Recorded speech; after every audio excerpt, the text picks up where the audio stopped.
Good morning, good afternoon, or good evening, depending on where you're listening. Welcome back to AI and the Future of Work. Thanks again for making this one of the most downloaded podcasts about the future of work. If you enjoy what we do, please like, comment, and share in your favorite podcast app, and we'll keep sharing great conversations like the one we have today. I'm your host, Dan Turchin, advisor at Insight Finder, the system of intelligence for IT operations, and CEO of PeopleRain, the AI platform for IT and HR employee service.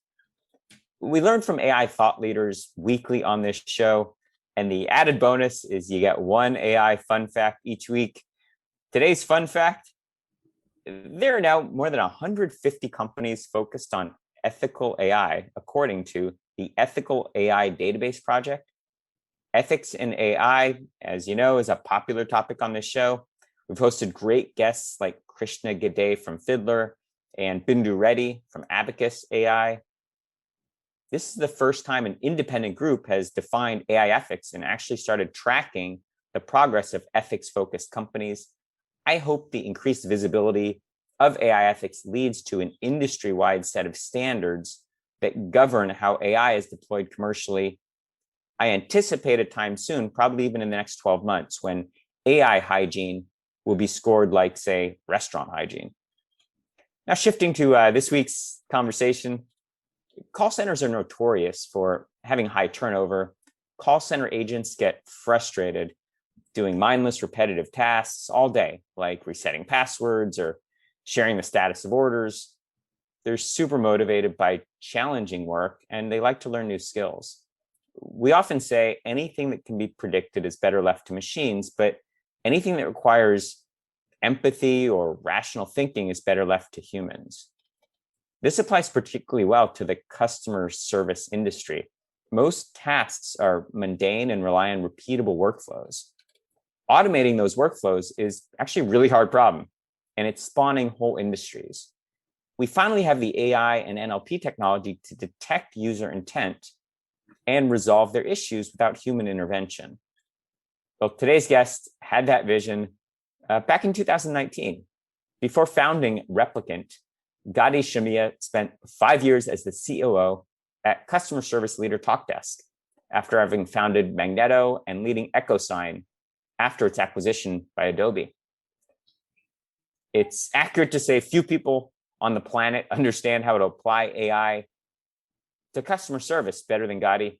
He and the team recently announced a $78 million Series B raise at a $550 million post-money acquisition from an extraordinary group of investors. It's clear this space is nascent, and Gadi and the team are on the way to achieving his ultimate vision. And without further ado, Gadi, it is my pleasure to welcome you to the podcast. Let's get started by having you share maybe a little bit more about your background. Hey, glad to be here. Without boring anyone, I spent last 25 years in the tech world, mostly in startups. I made a choice to dedicate most of my career to startups. I parked for roughly 7 years in large companies, had a chance to start companies from scratch, and some of them succeeded, some of them failed, had the opportunity to grow with companies through IPO. So I had a pretty interesting journey that most was focused on startups, because it's what I love. I love being in a small environment where you have a lot of impact, whether you're a founder or you're just one of the first employees and able to make a lot of impact. And as you said, I spent now it's almost 8 years in the customer service space.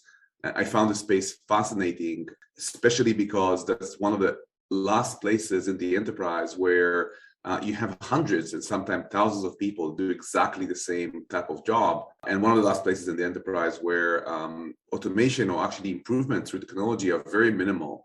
And we still do many things in a similar way to the way we've done them 20 years ago. So fascinating space, impacts every one of us in our days when we call customer service, and it impacts the agents that are on the other side. So that's who I am, without boring you with my LinkedIn profile.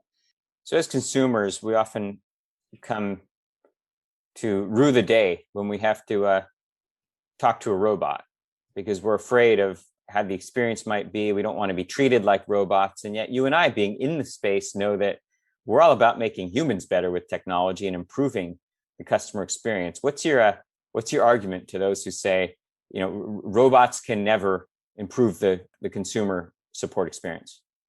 I think most people rue the day they have to call customer service, because the lack of predictability is the biggest issue here. Imagine you have to call customer service. You have half an hour in your day that you dedicate in between meetings, and you don't know if you're going to get an answer within 5 minutes, 50 minutes, or 5 hours. That's the range.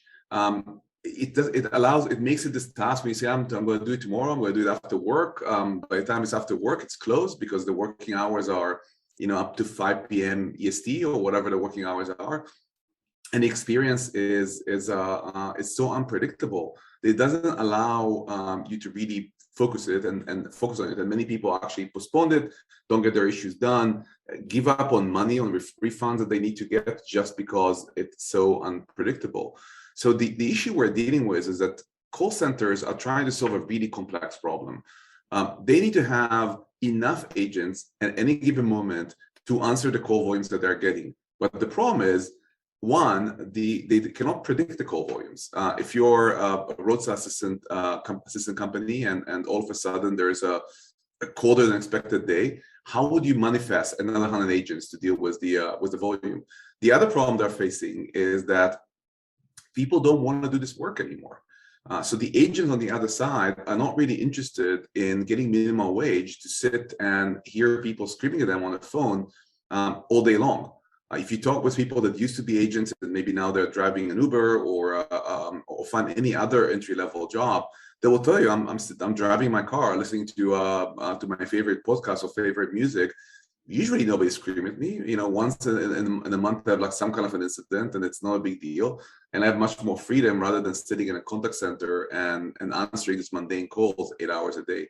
So we're not starting from this really perfect state where everybody gets this amazing white glove customer service, and now we're saying, oh, let's replace it with robot. We're starting with contact centers are unable to meet the demand they're getting. They're unable to kind of rise for the occasion, especially post-COVID. Especially when there are fewer agents and call volumes are much less predictable and call spikes are much less predictable. So that's the starting point. Now, you're right that when 10 years ago, companies made an attempt to solve it through automation, and it was IVR, a very basic phone-in-based technology. All the systems we're doing are acting like a speed bump in the way of the customer. In a way, it was this old technique of deflecting customer volume. It's telling you there's nothing to see here. Go look elsewhere. You can check our website. I know I can check your website. If I already did, I couldn't solve my issue. You don't need to tell me to check the website again. So people were burned a little bit by the deflections that we're experiencing and by how lousy their systems were. But as you said at the beginning of the show, the technology allows us now to have really great conversations. Some of them can be 5 minutes long, 7 minutes long. Our record is about 70 minutes of a machine to human conversation that resolved 21 different issues. So we are in a place where we can do that. And then what we give back to the caller is this combination of being able to answer their call 24/7 in real time, understand what they call real quick, resolve most of their issues. But if we can't, we can transfer it into an agent with all the context that we already captured. And the agent that is now more available can pick up the conversation and deal with it much quickly or much quicker. So the experience overall is better, and we actually see better customer satisfaction scores for our customers across the board. So yes, some people dread it, but I would say we have callers from 80 years old. One of our customers serve exclusively the senior community.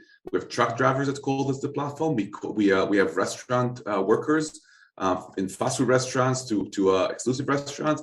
All of them are getting really comfortable with the system once they start resolving their issues. What are the biggest technological or maybe even cultural barriers that we still need to overcome before we would agree that maybe the equation has been inverted, where most consumers would prefer to get automated support versus the traditional experience like you described of dealing with support agents that maybe deliver a suboptimal experience?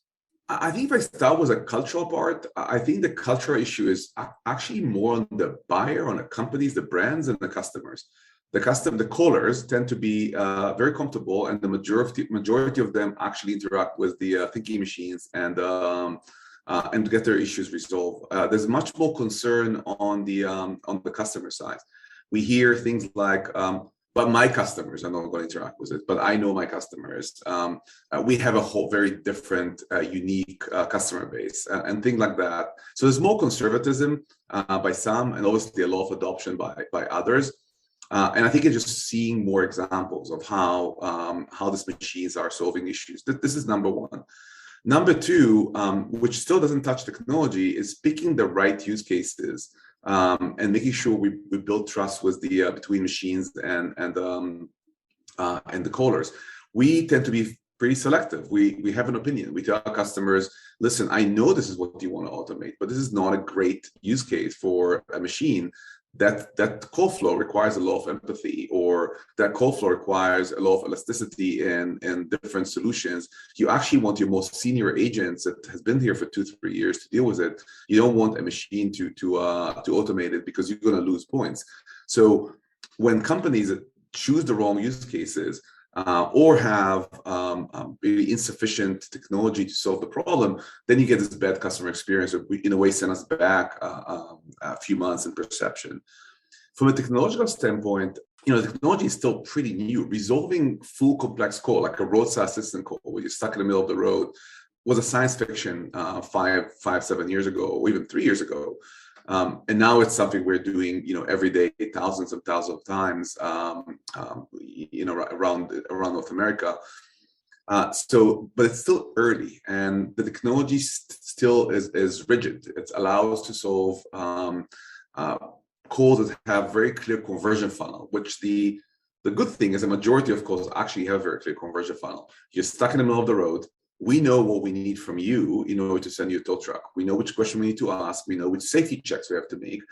For example, do you have a pet or a kid locked in the vehicle? And we guide you through a process. At the end, you get a tow truck sent your way. That's a great call. It doesn't require a lot of flexibility, because it leads you from where you are to a tow truck coming your way. But of course, if you want to book series of excursion in your next vacation in Hawaii, and the conversation is going to become more open-ended, and what about your kids and what they like and so on, you will require someone to actually understand travel and have this mental agility to switch between different topics to resolve it. And technology is not there yet. It will be there. It's improving all the time. But again, lucky for us and all our customers, 60-70% of the calls are these ones that are more transactional and have a clear conversion path, which means that we can create immediate relief for companies and allow the agents to really focus on where they can make a difference, and not on, as you stated, reading back your order status, or even deal with a roadside assistant call. You much rather get your call answered with zero wait and get a tow truck coming your way 4 minutes later than wait 15 minutes on hold, which is not even that bad, and then delay the whole thing in 15-20 minutes. So we're talking about automated decisions. We always have to think about the impact of a false positive, but also the impact of a false negative. And I love that example you just gave about roadside assistance. If you had asked me, independent of this discussion, is roadside assistance or those calls good candidates for autonomous deflection? I'd say no way, because the stakes are high. There could be lives at stake if you're stranded on the side of the road. How do you think about the way you just described it? It's a better experience because it's automated. But how do you think about what happens if something goes wrong and a bot makes a wrong decision and someone's life is potentially in jeopardy as a result? Yeah, that's a great question, and we have a strong opinion about that. We do not want to deal with safety issues or even pain. So I'll give you a specific example. One of our customers is in the dental space, and they came to us after being a customer for a year and say, we want you to also handle calls where people complain about pain. And we said, no, remember we told you pain is a high stake, high emotion. We don't want to deal with it. And then the customer said, listen, what happened right now is that people that suffer from pain call, they wait anytime between 5 minutes and an hour on hold, get more aggravated, only to speak with an agent that can't really resolve their issue and send them to the medical team that can actually start resolving their issue. So this customer experience is hold for some amount of time, get to an agent, explain their issue, and then just to be transferred to the medical team that sit there idle, waiting for the call to happen. So if you automate this flow as well, we can get these people much quicker to the dental team. We've done that, and now we say, so how can we help you when you call this company? And we said, I really suffer. I couldn't sleep all night. I have this terrible pain. Sorry to hear that. Here's a dental team.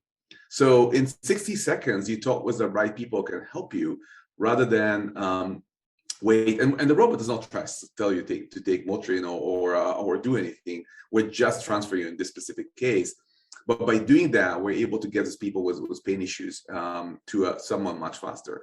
In the case of roadside assistance, first question we ask when you describe your issue is, are you safe? But we're not even asking it we're asking a very specific question. If you're locked out of the vehicle, we ask you, do you have a pet or a kid locked in the vehicle? And we never forget to do that, because you might say, oh, not a big deal. I have a pet locked in the vehicle. It's only 80 degrees outside, not knowing that every 10 minutes in a locked vehicle at 80 degrees, the temperature could increase by 15 to 20 degrees inside the vehicle, and your dog might suffer from this heat. So you may not even think about that, but we will ask, and we'll do it every time. We're not going to forget to ask you because we just got a text message from a boyfriend or a girlfriend. And I think there's power in that. As long as you refuse to take the use cases where really you want to rely on trained humans, and pay a lot of attention to what customer says, you're unlikely to get into a risky situation. And add to it that we design our thinking machines to never lock people in what we call a bot land. If you just say agent, we're going to send you to an agent. If you say help, if you say any of these words that they indicate you want to speak with a human, even if we missed this question, whether there's a pet locked in the vehicle, just all you have to do is say agent, and we'll send it to an agent. People always have this out, and so far over more than 30 million calls, there was no case where mishandle something in a way that got anyone even close to a harmful situation. So of course that makes sense, and that's what I was hoping you would say. That like you mentioned, you're making it easy to hand off to a live agent with context if the stakes are high, and you're basically automating the routine stuff that consumes time and is very accurate. But let's take the inverse. So presumably your customers, like mine on the internal employee service side, measure the impact of automation based on, at some level, call deflection, because that reduces their call volume and their cost per ticket. So take the other side of that now and say, if it's so easy to hand off to a live agent, how do you also optimize for when it's a true positive, when the bot gets it right? How do you optimize for fully automating the interaction when the bot's sufficient? Yeah, so I'll give you some data on that. Only 5% of the callers ask for an agent. That's it. And we do a lot of work to make sure that we design a conversation in a way that we build trust with the caller, so they don't ask for an agent. And then it really depends on what the customer wants to do from their side. Some customers will, and of course, depending on the use case. When it comes to safety, it's enough to say agent once and you transfer to an agent. When you're about to just pay your bill or just update your address, if you say agent, we're actually going to say, sure, we can transfer to an agent. We'll share with you the wait time and help you make a decision. So we're not stopping you, but we'll say, I hear you want to speak with an agent. The current wait time is 19 minutes. Do you want to wait or try to resolve it? We can hold your place in queue. And most customers will actually say, I'll go give it a try. And in most cases, we're going to resolve it. And now we don't have to transfer them to an agent. So we do the slightly nudges when we don't think there's anything big at stake. We wouldn't nudge at all if we think there might be a safety issue. It's not even that sophisticated, honestly. We decide based on the use case whether we have any tolerance to keep people on the line with us for another 20 or 30 seconds. And sometimes it's based on what the customer says. Sometimes the customer says, you know what, anyone just think of an agent, read their mind and transfer to an agent. And some people say, give this little nudge and make sure that we have a chance to resolve it. We haven't seen, and we actually don't take this use case where people are like, no, the bot will have to handle it 100% of the time. We don't want any agent to deal with that. That's the wrong customer for us. This leads itself to debt collectors, to telemarketers, to this type of customers that might abuse the technology. We tend not to take them, so we can focus on customers that actually add value to their callers and resolve their issues, rather than try to bug them and lock them in an unpleasant experience. Google Duplex famously got into some ethical hot water when they introduced an autonomous agent that was designed, my words, not theirs, but designed to essentially mislead callers into thinking that they were booking a hair appointment or something with a live person, including introducing like ums and ahs and artificial speech that was designed to confuse callers. Obviously, I have a strong opinion about this. I talked a little bit about ethics in the opener, but how do you think about the ability of autonomous technologies to behave like humans, and what the ethical implications are of encouraging or of designing technology that could potentially be used that way? Yeah, it's a great question. I've been asked about it a lot, and you're right. Google, it was years ago, designed it as probably a product manager somewhere thought it was a great idea to see how far we can stretch the technology. And I'm surprised that everybody in management that go all the way to show this demo did not think that this is cringy. Where most everybody listened to it said, "Oh my God, this makes me feel uncomfortable." And I don't think that they put enough effort and thinking and research into the implications of a bot pretending to be a human.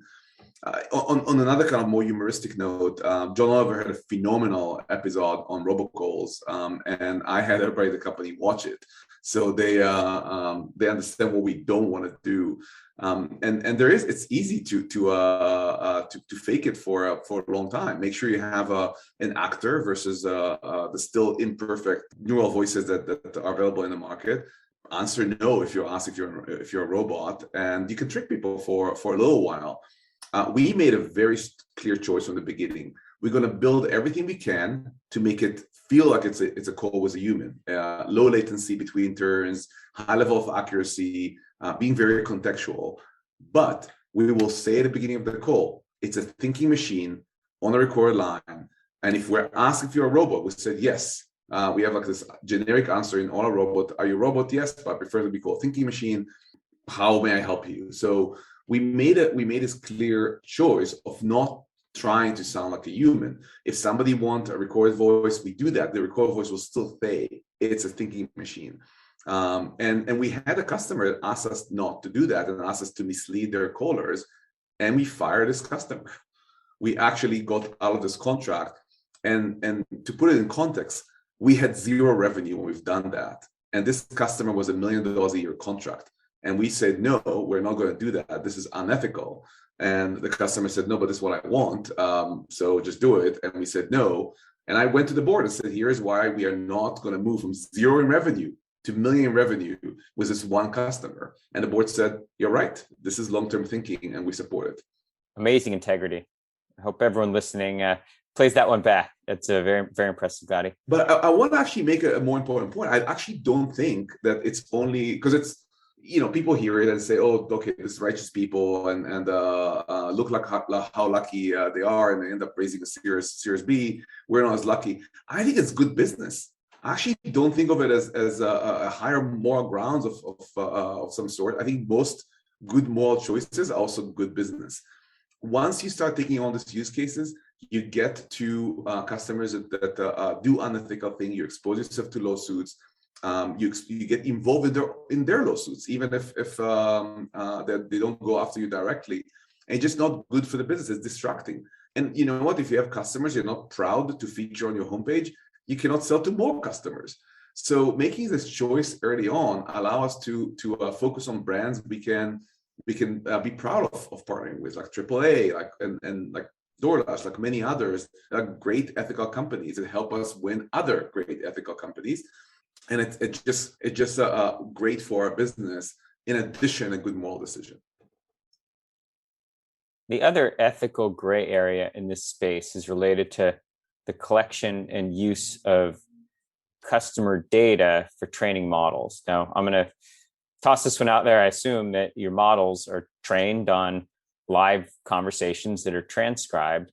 As a consumer who's getting roadside assistance, for example, or booking a dentist appointment, who owns my data once I've shared it with a replicant thinking machine?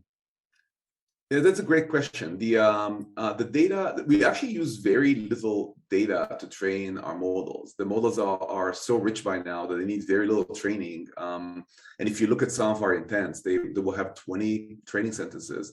Many of them are completely generic. We initially get to train intent by, so many of the intents are already trained. Like we don't need to train the thinking machine to understand yeses and nos and all the ways people say them, or all the way people ask for us to be on hold. Anything around email collection, there's a huge number of intents are not. They don't need to be trained. And then we work with someone, with a new customer. In many cases, we don't even ask to listen to call recordings. The language model is so good that we can literally ask agents to write 20 training sentences. And we get to 75, 80% inference accuracy on this turns. And of course, then we use the data from the beginning of the conversation, from the first conversations to improve inference accuracy until we get to about 95, 97%, which is where usually improvement slows down and stops. Now, when you ask who owns the data, when the customers are calling in, we tell them every single time that they are on a recorded line. They know their calls are being recorded. And in a way, there's something about being able to easily retrieve the calls and transcript that if there's any issue with the specific call, the customers also have a recourse. It's not that it's the majority of this data does not go anywhere. The majority of this data just stayed there idle because again, we don't need more ways to train a yes or a no. At the end of the day, the data is owned by the customer who records the call. And our customers agree in some cases to use their data to train generic models. In other cases, they just want to train their own models and a system designed to do either. So you store it and it's assigned to your customer, but do you also reserve the right to introspect it and potentially use it across customers? Customers can choose whether their data will be used across for training purposes across bots. The default is no. The default is your data is only going to train your model. And again, we're lucky enough not to need customer data to train across models anymore because all the generic models are also so well trained. So but it is a choice. Most of our customers will choose to only use their data to train their own model. And I will also note that we are required, most customers require us to save the data and save the recording for other legal reasons, whether the customer make a complaint after a year or 2 years for compliance. So recording call data is something that every contact center does from the beginning of time. We've done it at Talk Desk. It's a feature available at any contact center because compliance requires most companies to save this data for a period of time. Every AI first company at some point needs to confront the challenge of biased data leading to biased decision making. And oftentimes it can seep into the kind of infrastructure of AI first decisions in subtle ways. I could envision maybe with replicant thinking machines, a pattern associated with males versus females making requests, or potentially based on zip codes or geographies. And all of a sudden you introduce bias in completely unintended ways. Everyone has the best intentions. What kind of protocols or how do you raise awareness internally of the potential for bias being or kind of infiltrating some of what happens via the thinking machine? Yeah, I'll start by saying that we are fortunate enough to not be in a decision-making position for most situations. If you call for roadside assistance, our job is to understand what you say, and then use an algorithm that is in all cases maintained by the customer to make a decision. So, for example, if you call and say, "I would like to get my car towed," and you're in a specific zip code, the only thing that will determine how fast you get a tow truck is the availability of tow trucks. We just collect data, and the algorithm of AAA will say, so you have this car, which means in a flatbed truck, my nearest flatbed is an hour away. Your wait time is going to be an hour. It's actually quite the opposite, because if you're impatient, if you scream at us, it wouldn't change anything. We're not going to put you on hold to punish you, as agents do, which sometimes they should, because these customers deserve it. We wouldn't, because we don't care if you scream at us or not. So most decisions, if not all decisions in our world, are actually made by an algorithm maintained by the customer. If you want to add a vehicle to your insurance policy, we don't decide on what the price will be because it's so far into the weeds of the business of our customer. All we need to know is that you have a vehicle, we walk you through editing it, and we use the same tools the agents have in order to determine what will be the increase in your policy based on a very strict algorithm, and in most cases, it has nothing to do with AI, that the company is maintaining. So our AI decision-making is limited to what you said and understand it correctly. That's actually a very simple way to distill it, but all we do is understand what you said, and based on that, decide what's the right next step.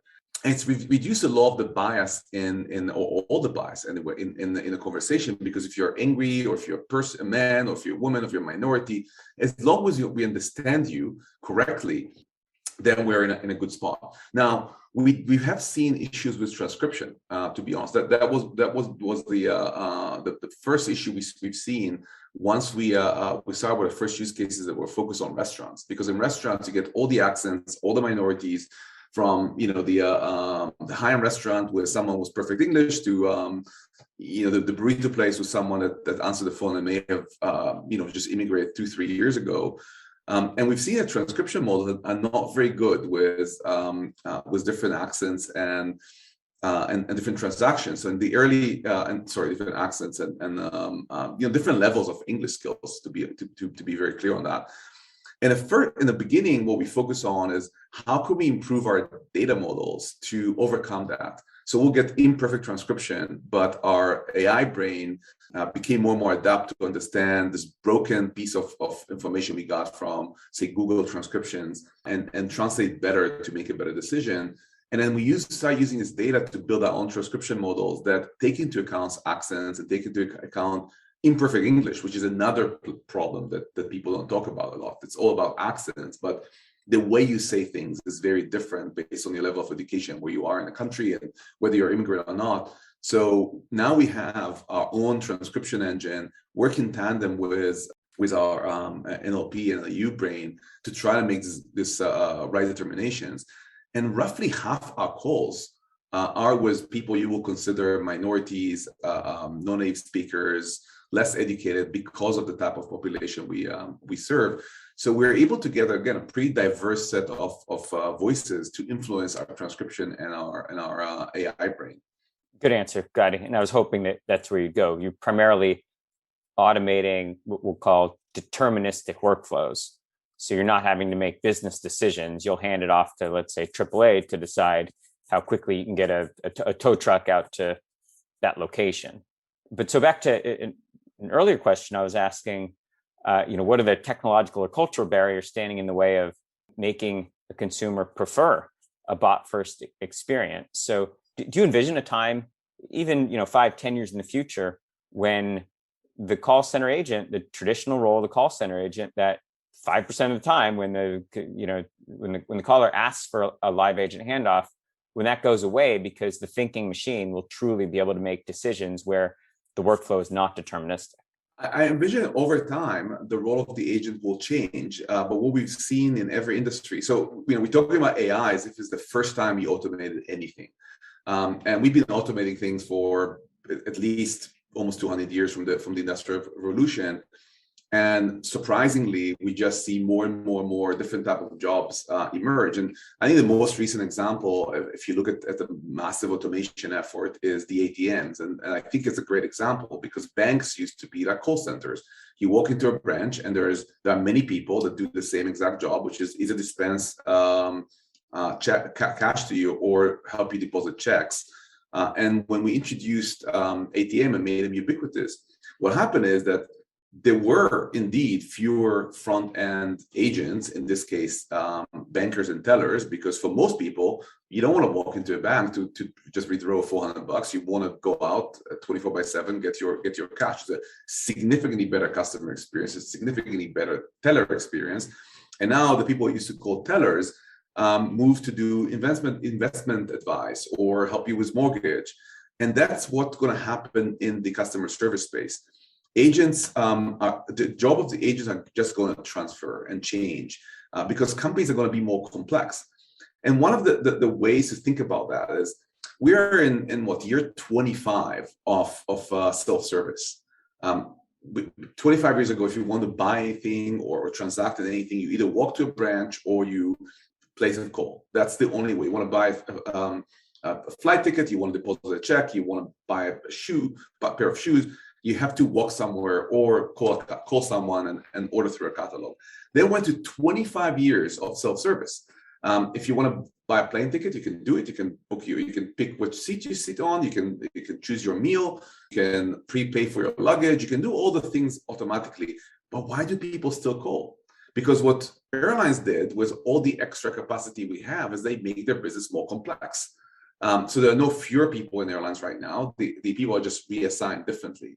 And a number of agents, number of call center calls are still stable, still the same, because businesses just become more complex. And as you free up capacity, what businesses tend to do is reinvest it in different ways to increase their revenues and value to their shareholders. And that's what's going to happen in this customer service space as well. And the reason I know it is this has been happening the same exact way for the last 150 years. In every industry has been automated. So there's no reason for this to be different with customer service. Gadi, we're out of time. Time flew by here, but I'm not letting you off the hot seat without answering one last question for me. So I haven't seen the John Oliver clip, but I'm going to find it and I'll link to it in the show notes. Tell me about the one thing in, let's say in your life as a consumer, where you're like, you know what, I really need a Replicant bot to help me out of doing this thing. What's the thing that needs to be automated? Oh, it's a specific example. It will be hard to think of. I want Replicant to be everywhere because I call customer service. I've been in the space for 8 years. I call customer service all the time. And what I really wish, honestly, is that the agents on the other side are going to be the agents I believe you're going to have in 7 and 8 years. When you call United and I talk with agents all the time, so I'll answer this question differently because I want to focus for a second on the agents. When I call United, I've been a United customer forever, and 100K or whatever the status is. The people who answer the phone are United employees. They get a free flight every year. They have all the benefits of a United employee. They earn good salaries, and they love their job, and they're really helpful. They can actually solve my problem when what I need is a pretty complex problem because I can solve all the simple ones myself. I'm a very experienced traveler. And I remember this summer I called Air France. Somebody answered in the Philippines. They clearly didn't know much about the complexity of travel. And I was like, I wish that Air France will automate the tier 1 calls in a way that allow me to speak with somebody really experienced, because I don't call for the simple stuff. So I think it's true almost everywhere when I call and want to get service. I want to call my garbage company and ask for a special collection that's waiting on hold, not knowing how long it will take. There's no easy form to do it online. So it's almost everywhere in life. I would prefer that for the simple stuff, there will be a Replicant solution. Can't think of a specific one though. Great example though. More Replicant to free up the live agents to be better trained, better paid, handle the things that are non-standard. Hey, Gadi, this has been great. As we enter that future that you described, smarter bots that are ubiquitous, I hope you'll come back and we'll have another conversation like this. I would love to. Hey, Gadi, before you take off, where can the listeners learn more about you and the company? They can go to our website by going to replicant.ai, or actually replicant.com too. Follow us on LinkedIn and reach out. I'm happy to chat with anyone that have questions about the topic. Well, I love this conversation. I can say we are all rooting for you and the team to be successful. So much success ahead. Thank you very much. Thank you for having me. You bet. This is Dan Turchin, your host of AI and the Future of Work. That's a wrap for this week, but we're back next week with another fascinating guest.